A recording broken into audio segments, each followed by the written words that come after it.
Senhor, oramos agora por todos que choram, que ainda não têm luz.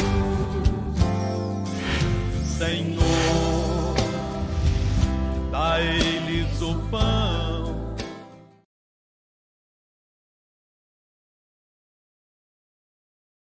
Deixa eu te falar uma coisa importante. É preciso aprender a andar na vontade de Deus.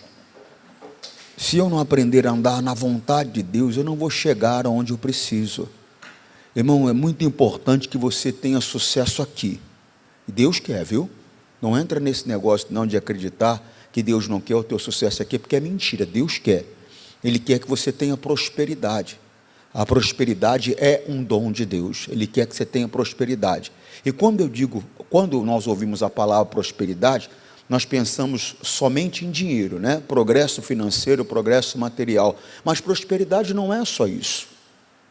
Isso faz parte da prosperidade. Prosperidade é evolução, é progresso, é desenvolvimento. Na área financeira, sim, mas também na área familiar. Também na área conjugal, ou seja, o meu relacionamento marido-mulher, hoje com Jesus, ele é muito melhor do que ele era antes, sem ter Jesus. Hoje ele é mais feliz, né? Hoje eu e meu marido, nós somos, no bom sentido da palavra, porque normalmente é uma palavra usada de maneira pejorativa, né? Cúmplice, normalmente é uma palavra usada de maneira pejorativa, mas o lado bom da palavra, eu e meu marido, nós somos cúmplices hoje. Hoje nós coabitamos. Ou seja, não é só o nosso contato íntimo que é feliz, nós somos felizes o tempo todo, né? Então, quer dizer, prosperou, o casamento prosperou, progrediu. Família é a mesma coisa, nós hoje somos mais unidos, né? Nos preocupamos mais um com o outro, nos damos mais um ao outro, nosso relacionamento familiar hoje é melhor, ou seja, houve prosperidade, progrediu, prosperou. A minha saúde é outra hoje, pastor, meu corpo é outro hoje, né? Eu cuido mais da minha saúde, eu me preocupo mais com o meu corpo, quer dizer, a minha saúde prosperou, e também prosperar materialmente, prosperar financeiramente, também Deus quer, mas só que o que Deus quer que eu olhe, não é só para essa vida. Eu tenho que prosperar também no meu entendimento, eu tenho que progredir no meu entendimento, eu tenho que crescer no meu entendimento. O meu relacionamento com Deus hoje tem que ser um relacionamento mais profundo, mais íntimo. Você está compreendendo? É o que Deus quer. E eu tenho que olhar para amanhã, pastor, para o amanhã, para a eternidade. Eu tenho que colocar isso dentro do meu coração, eu tenho que olhar para a eternidade. Dá uma olhadinha só no que está escrito lá, no livro de Hebreus, no capítulo 4, no versículo 14 em diante. Eu vou ler na linguagem de hoje. Por que o senhor usa muito a linguagem de hoje, pastor? Porque é uma linguagem mais simples, né? E eu aprendi com o apóstolo Paulo há muito tempo, e o apóstolo Paulo, tudo que ele falou dirigido pelo Espírito Santo.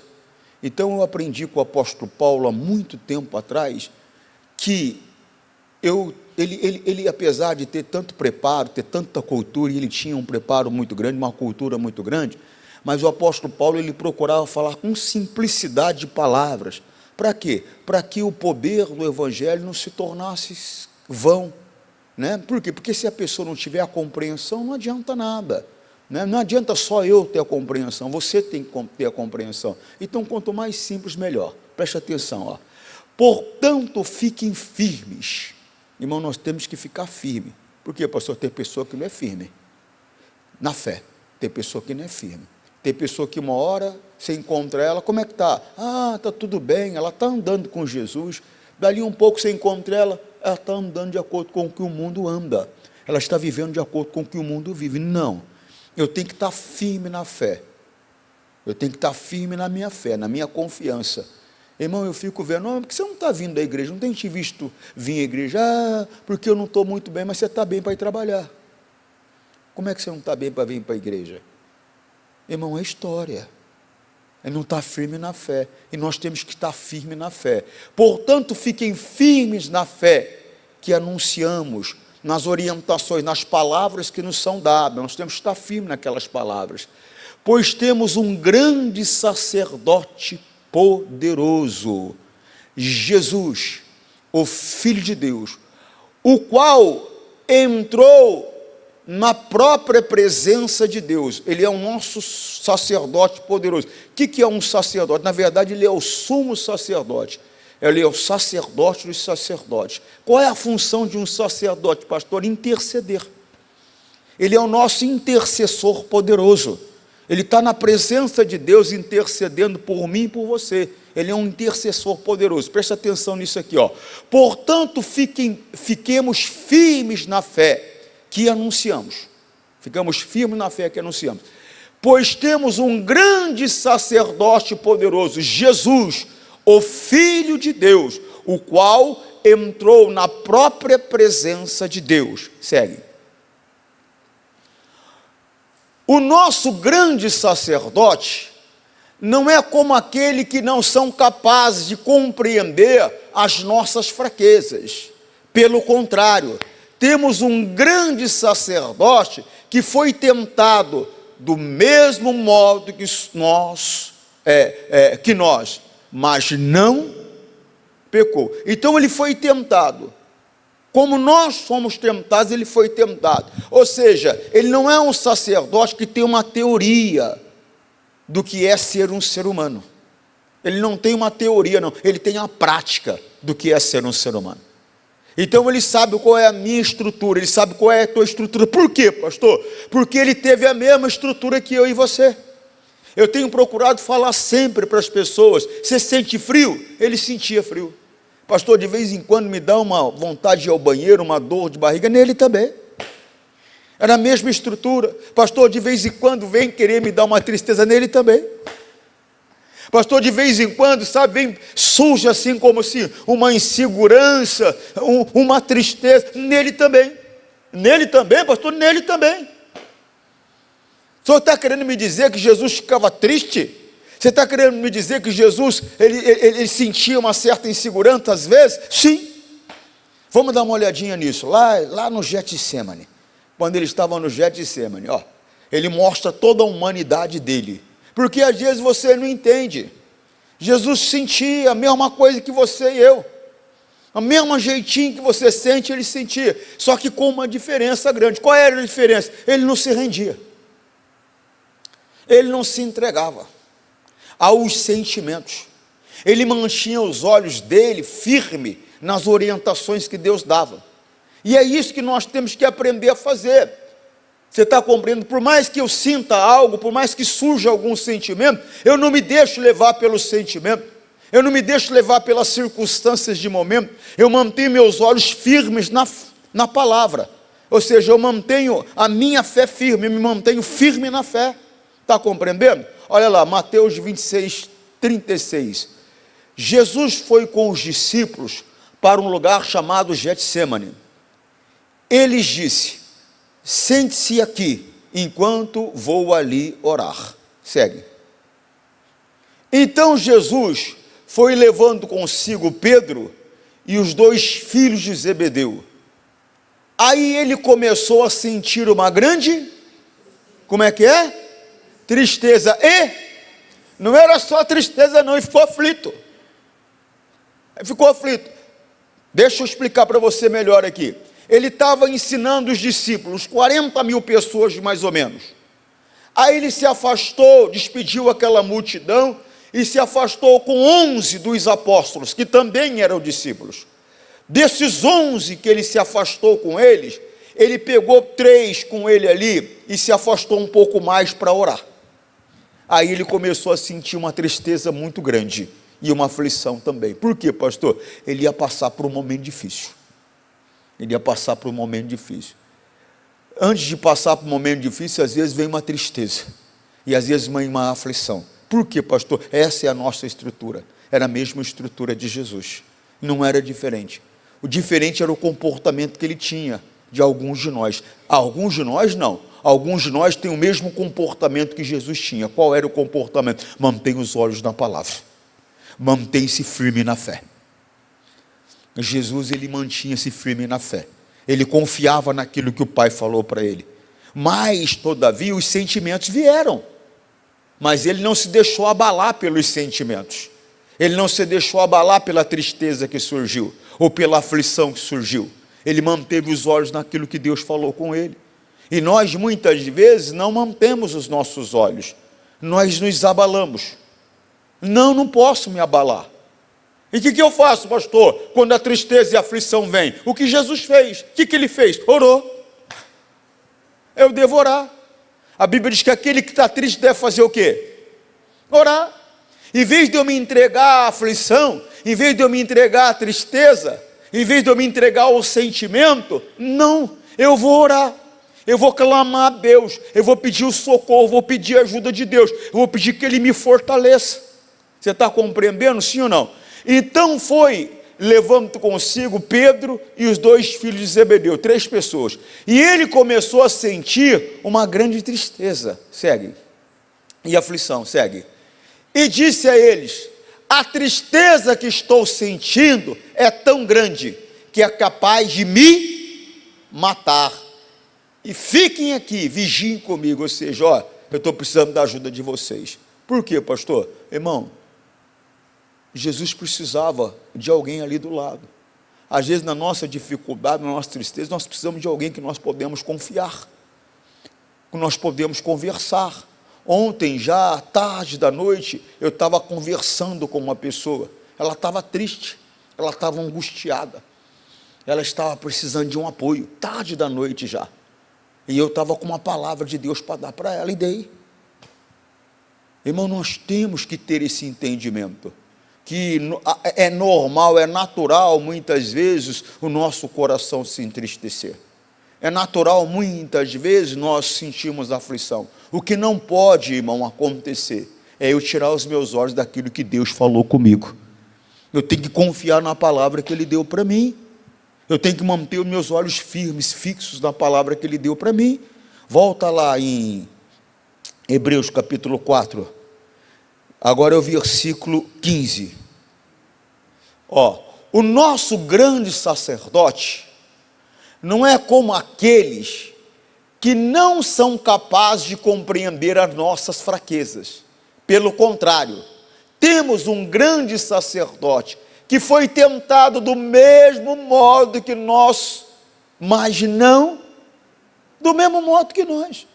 Mostrei agora para você Jesus em aflição.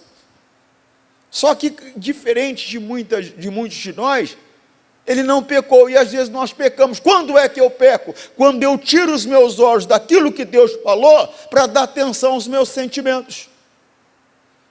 É como eu já falei para vocês esses dias.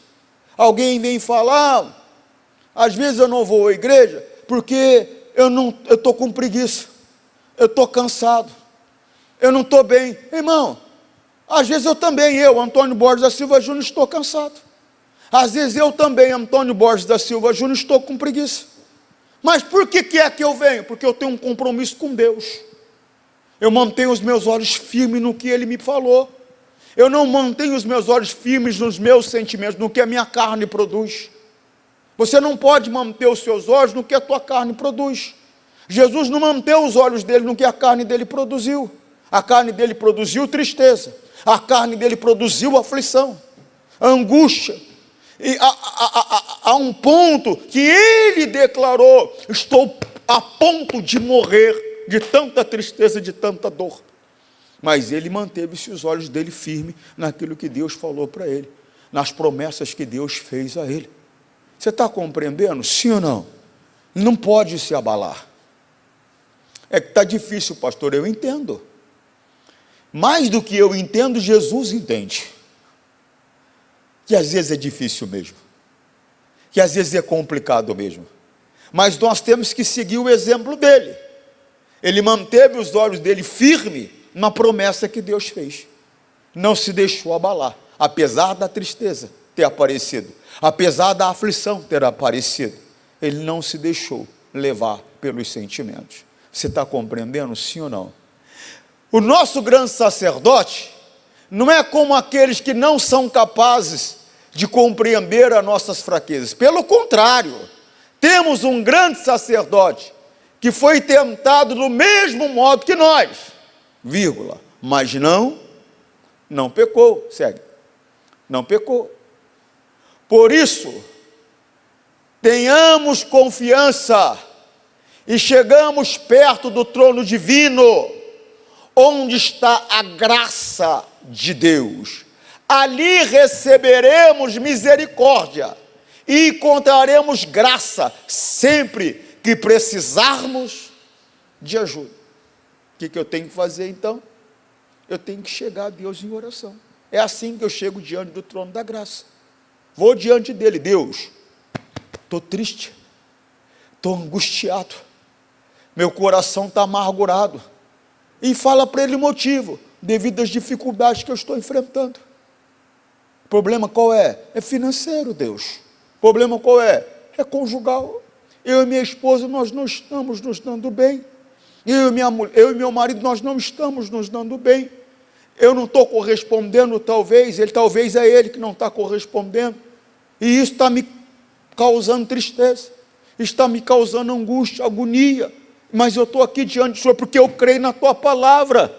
A tua palavra diz que uniu o Senhor, não separe o homem. Então eu confio nela. Eu não posso me separar, eu não posso largar o meu marido, eu não posso largar a minha mulher.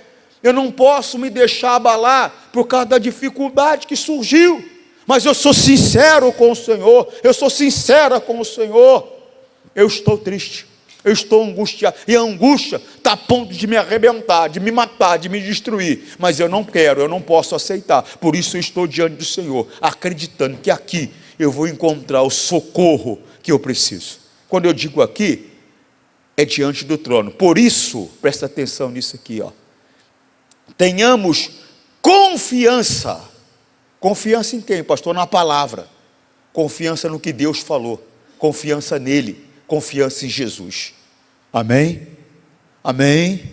Por isso, tenhamos confiança e cheguemos perto do trono divino. Como que eu chego perto, pastor? Orando. É assim que eu chego perto.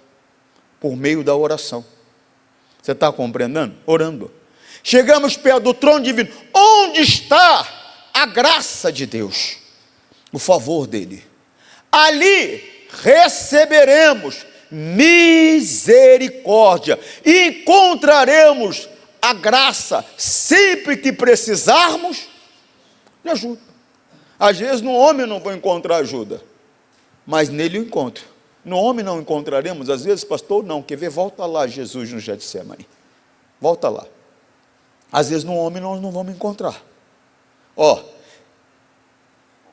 E disse a eles, Jesus dizendo a eles: a tristeza que estou sentindo é tão grande que é capaz de me matar. Fique aqui comigo, vigie comigo. Ou seja, fica aqui comigo. Às vezes eu vejo alguém falar para mim: pastor, estamos juntos. Mas estamos mesmo. Não onde você está na minha dificuldade. Você está estendendo a mão para mim? Você está orando comigo? Você está clamando comigo? Você está jejuando comigo? Você está segurando meu braço para vencer? Porque eu estou cansado? Não, onde você está? Estamos juntos mesmo. Jesus percebeu que eles não estavam juntos, não. Como, pastor? Segue, versículo 39. E ele foi um pouco mais adiante e ajoelhou-se e encostou o rosto no chão e orou. Ele se afastou das pessoas que ele estava, foi um pouquinho mais adiante, dobrou o joelho no chão, que é símbolo do quê? De humilhação. Encostou a cara no pó, que é símbolo do quê? De humilhação. Ele se prostrou diante de Deus. Está difícil? Está complicado? Tá, pastor. Irmão, saiba que você não é a primeira pessoa a enfrentar uma dificuldade. Saiba que você não é uma primeira pessoa que as situações se complicaram. Que as situações se complicaram. Você não é a primeira pessoa. Mas, como Jesus fez, é o que você tem que fazer, é o que eu tenho que fazer. E foi um pouco mais adiante, ajoelhou-se, encostou o rosto no chão, cara no pó, e orou. Derramou o coração dele diante de Deus. Mostrou para Deus o que ele estava sentindo, o que ele estava passando. Meu Pai, se é possível, afasta de mim este cálice de sofrimento. Porém, que não seja feito o que eu quero, mas o que tu queres. Apesar da dor, apesar da dificuldade, Jesus, desculpa aqui a minha expressão, ele não arregou não, irmão. Ele não recuou não. Ele não desistiu não. A dor era grande, o sofrimento era grande, a aflição era grande. Não retrocedeu não. Nós temos que aprender com Jesus, irmão. Nós não podemos recuar na hora que a dificuldade se apresenta. E vai se apresentar, viu, gente? Vai, pastor, vai. Neste mundo tereis aflições, dificuldades. Tem uma tradução que fala, nesse mundo sofrereis. Aqui nós teremos dificuldades. Aqui, em muitos momentos, nós teremos dor. Nós sofreremos em alguns momentos. Mas nós não podemos retroceder. Nós não podemos desistir. Não podemos ficar aí murmurando, reclamando da vida. O que eu faço, pastor? Desculpe a expressão. Mete a cara no pó. Dobra o joelho, chega diante de Deus. Apresenta os teus sentimentos. Apresenta os problemas. Qual é o problema? É no casamento? Apresenta para Ele. Qual é o problema? É na saúde? Apresenta para Ele. Qual é o problema? É financeiro? Apresenta para Ele. Qual é o problema? É familiar? Apresenta para Ele. Em vez de ficar murmurando dentro de si, reclamando dentro de si, não aguento mais, estou cansado, estou cansada, não sei o que eu faço. Irmão, ora. Porque às vezes você vai não poder, você vai às vezes não contar com o homem, não vai poder. Estamos juntos, mas estamos juntos como? Cadê você na minha dificuldade financeira para me estender a mão? Cadê você na minha dificuldade familiar para me estender a mão? Cadê você na minha dificuldade na saúde para me estender a mão? Cadê? Como é que estamos juntos? Só que Jesus está junto. Deus está junto. Deus não te desampara. Jesus não te desampara. Eu digo isso, que por estarem unidos comigo, isso está em João 16:36, por estarem unidos comigo, vocês tenham paz. No mundo vocês vão sofrer, mas tenham coragem, eu venci o mundo. Volta lá em Jesus, na hora da oração, em Getsemane, onde estávamos. E ele foi um pouco mais adiante, e ajoelhou-se, e encostou o rosto no chão, e orou: meu Pai, se possível afaste de mim esse cálice de sofrimento, porém, que não seja feito o que eu quero, mas o que tu queres. Segue. Depois voltou, aí, estamos juntos, pastor. Depois voltou, e encostou os 3 discípulos, dormindo. Como é que estamos juntos? Estamos juntos, você está chorando comigo. Estamos juntos, você está orando comigo. Estamos juntos, você está jejuando comigo. Você está lutando comigo. E vice-versa. Estamos juntos, eu estou orando com você. Estamos juntos, eu estou jejuando com você. Estamos juntos, eu estou com você na tua dificuldade, na tua dor. Aí estamos juntos. Eles estavam juntos? Estavam? Estavam nada. Não estavam não. Depois voltou e encontrou os 3 discípulos dormindo. Encontrou eles dormindo. Então disse a Pedro, eu estou vendo Jesus chegando ali, balançando a cabeça, decepcionado com o comportamento deles, olhando e falando, está de brincadeira comigo? Estou num momento de tanta dificuldade, num momento de tanta dor. Poxa vida, não era para você estar batalhando comigo, gente? Não era para você estar lutando comigo, gente? Vocês estão aí dormindo? Ah, não! Como é que estamos juntos? Não! Vocês estão olhando para o sentimento de vocês, para a dificuldade de vocês, em vez de estar com os olhos em mim? Depois voltou e encontrou os 3 discípulos dormindo. Então disse a Pedro, será que vocês não podem vigiar comigo nem uma hora? Aí ele fala algo muito sério. Olha o 41. Ele fala algo muito sério. Vigiem e orem, para que não sejam tentados. Aí ele fala algo mais sério ainda. É fácil querer resistir à tentação. O difícil mesmo Isso são palavras de Jesus. O difícil mesmo é conseguir. São palavras de Jesus. Toda vez que eu olho isso daqui, que eu lembro, que eu vejo isso daqui, eu me lembro de Sansão. Sansão declarando assim: como das outras vezes eu saí, eu vou sair agora. Por quê? Porque Dalila estava ali no ouvido dele dizendo: olha, os filisteus estão à tua porta. E ele vem e fala: como eu saí das outras vezes, eu vou sair agora. E a Bíblia fala algo muito sério. O que a Bíblia fala? Que ele não sabia que Deus não estava com ele. Qual é o segredo para vencer, pastor? É Deus está comigo. É Deus está comigo, está com você, está conosco. Mas Deus só vai estar comigo, irmãos. Deus só vai estar conosco, irmãos, se nós estivermos com Ele. Se nós estivermos com Ele. Olha lá, Juízes 16, 19. E ela fez com que Sansão dormisse no seu colo. Irmão, não deixa o diabo fazer você dormir no colo dele, não. Que isso, pastor? Está amarrado? Está amarrado mesmo. Quando é que o diabo me faz dormir no colo dele, pastor? Quando eu aceito a tristeza, quando eu aceito a angústia, quando eu aceito a murmuração.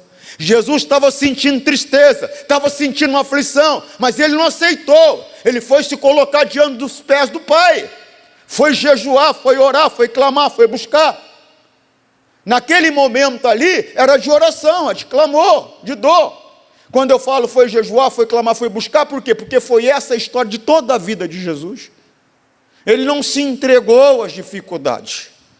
Teve momento de dificuldade que ele estava lá jejuando. Teve momento de dificuldade que ele estava lá orando. Estava lá se fortalecendo. Nesse momento de aflição, ele estava lá orando. Estava lá buscando, estava lá clamando, estava lá com a cara no pó. Sansão diferente dele. Sansão se afastava cada vez mais. Só dava atenção aos sentimentos dele.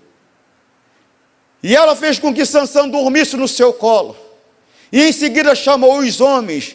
E ele cortou, ele cortou as 7 tranças de Sansão. Aí Dalila começou a provocá-lo. Mas ele não havia perdido as suas forças. E ela gritou: Sansão, os filisteus estão chegando. E ele se levantou e pensou, eu me livrarei, como sempre. Sansão não sabia que o Senhor o havia. Mas por que Deus abandonou, pastor? Porque antes ele abandonou a Deus. Se permanecerdes nas minhas palavras, e as minhas palavras permanecerdes em vós, pedireis tudo o que quiserdes, e vos será feito. Mas eu tenho que permanecer, e ele tem que permanecer em mim. E ele vai permanecer em mim, pastor? Se eu permanecer nele, ele vai. Ele vai. Para ele não permanecer em mim, é só se eu não permanecer nele. João, Evangelho, capítulo 15, versículo 7. Se vós estiverdes em mim, e as minhas palavras estiveres em vós, pedireis tudo o que quiserdes, e vos será feito. Como vem na linguagem de hoje. Se vocês ficarem unidos, como é que é, pessoal? Você está comigo aqui? Se vocês ficarem unidos, e as minhas palavras continuarem, vocês receberão tudo o que? Se vocês receberão tudo, aí estamos juntos. Estamos unidos. Eu estou unido com você, você está unido comigo. É o que Deus está falando. Você está unido com Ele. E Ele está unido com você. Está entendendo, sim ou não? Pode confiar. Por quê? O homem pode decepcionar. Deus não decepciona, não. O homem pode falhar. Eu estou vendo Jesus, chegou, olhou, balançou a cabeça. Estou vendo ele falar assim, pô, está de brincadeira comigo. Está de brincadeira. Vocês estão dormindo? Vocês não podem, pelo menos, 1 hora vigiar comigo? 1 horinha só? Nessa minha hora de dificuldade, vocês não podem estar comigo? Decepcionaram. Irmão, nós não podemos decepcionar. Depois voltou e encontrou os 3 discípulos dormindo. Então disse a Pedro: será que vocês não podem vigiar comigo nem 1 hora? Pô, na minha dificuldade, vocês não estão vendo como eu estou aflito, que eu estou precisando de vocês, da ajuda de vocês? Pelo menos 1 horinha não dá para dar a mão para mim, não dá para estender a mão. Irmão, desculpe a minha maneira de falar. Não é maldade que eu estou falando, não, é por amor. Irmão, para de ficar reclamando da dificuldade, da situação. Irmão, mete a cara no pó. Mete a cara no pó, irmão. Desperta, acorda, não dorme não. Mete a cara no pó. Ora, jejua, se entrega. Vai mudar. A vida muda. Eu fico vendo às vezes alguém, poxa vida, irmão, murmurando dentro de si. Irmão, se entrega a Deus. Repito, às vezes o homem ele decepciona, sim. O homem é o homem, mas nós não temos compromisso com o homem, nós temos compromisso com Deus. Você está compreendendo? A minha aliança é com o Altíssimo. É lógico que eu temo ao homem, é lógico que eu respeito ao homem, é lógico que eu me inclino diante do homem. Por quê, pastor? Me voltar contra uma autoridade é me voltar contra o próprio Deus, irmão. Então eu tenho, sim, mas a minha aliança é com os céus. A minha aliança é com o Altíssimo, é com o Todo-Poderoso dos céus. E eu tenho um compromisso com Ele, eu não vou deixar de me inclinar a Ele, eu não vou deixar de buscar Ele, eu não vou abandonar o meu envolvimento com Ele. É com Ele que eu vou permanecer, é com Ele que eu vou estar o tempo todo, sempre. Amém, pessoal? Então começa a orar, irmão. Começa a jejuar, irmão. Começa a ler a Bíblia. Irmão, começa a ser mais frequente na casa do Pai. Começa. Leva a vida com responsabilidade, com compromisso. Você vai ver a glória de Deus se manifestar na tua vida. Deixa de lado os sentimentos. Eles surgem, sim. A aflição surge, a angústia surge, a tristeza surge, a revolta surge. Mas se tiver guardar algo, guardai o vosso coração. Protege o teu coração. Como, pastor? O salmista um dia declarou: escondi a tua palavra no meu coração, para eu não pecar contra ti. Se esconde a palavra dentro de você, esconde a palavra dentro de você, se envolve com ela, fortaleça-se no Senhor, você vai ver a glória de Deus. Amém, Jesus? Salmo 119, versículo 11: guardo a tua palavra no meu coração, para não pecar contra ti. Deixa Deus cuidar de você, Ele te ama, você é importante para Ele. Amém? Que Deus fale mais seu coração. Senhor, nós rogamos isto, em nome de Cristo, para sempre, amém.